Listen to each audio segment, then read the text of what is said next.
عاشورہ کے دن ہیں 1 محرم سے لے کر 10 محرم تک کے، کیا اس میں صرف امام حسین عالی مقام رضی اللہ تعالیٰ عنہ کی نیاز ان کے اصالِ ثواب کے لیے ہی کی جا سکتی ہے، یا دیگر اصحاب کی، اہل بیت کی، یا دیگر بزرگان دین کا بھی نام لیا جا سکتا ہے؟ محرم الحرام کا جو ایک مہینہ ہے، اس میں حضرت سیدنا امام حسین رضی اللہ تعالی عنہ اور آپ کے رفقا کی شہادت کا جو واقعہ ہے، یقیناً یہ کسی بھی مسلمان کے لیے ایک اس ظلم کی جو داستان ہے وہ جب سنتے ہیں، پڑھتے ہیں تو یقیناً ایک مسلمان کا دل بھر آتا ہے۔ لیکن اس چیز کو بھی ہمیں مد نظر رکھنا ہوگا کہ محرم الحرام کا جو مہینہ ہے دیگر مہینوں کی طرح، جس طرح ہم بزرگان دین کے لیے ایصال ثواب کر سکتے ہیں،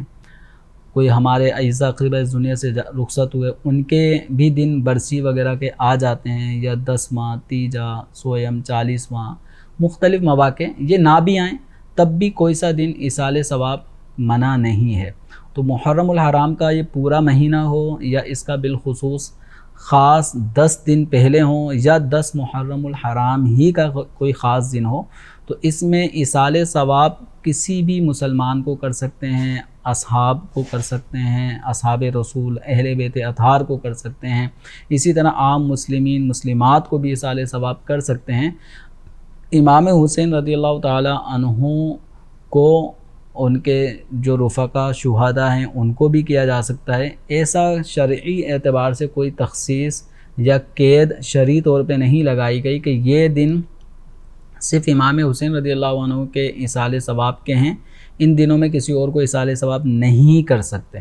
مسلمانوں میں، اہل سنت میں اس طرح کی کوئی حد بندی نہیں ہے۔ آپ کوئی سا بھی دن ہو، کسی بھی دن آپ کسی بھی مسلمان کو ایصال ثواب کر سکتے ہیں۔ خاص 10 محرم کو بھی اگر ایصال ثواب کرنا چاہیں تو کر سکتے ہیں۔ اور الحمدللہ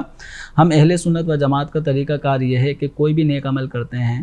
فاتحہ خوانی کرتے ہیں، نیاز کا اہتمام کرتے ہیں، تو سب سے پہلے اس کا ثواب بارگاہ رسالت صلی اللہ علیہ وسلم میں نظر کرتے ہیں۔ نبی کریم صلی اللہ علیہ وسلم کی بارگاہ میں اس کا ثواب ایصال کرنے کے بعد اب انبیاء کرام، صحابہ کرام، اہل بیت اطہار، اسی طرح بزرگان دین، قیامت تک آنے والے مسلمین مسلمات کو بھی ایصال ثواب میں یاد رکھتے ہیں۔ اور یہ ایک ایسا عمل ہے کہ ہم نے بالفرض ایک قرآن پاک پڑھا ہے، اس کا ثواب ہم نے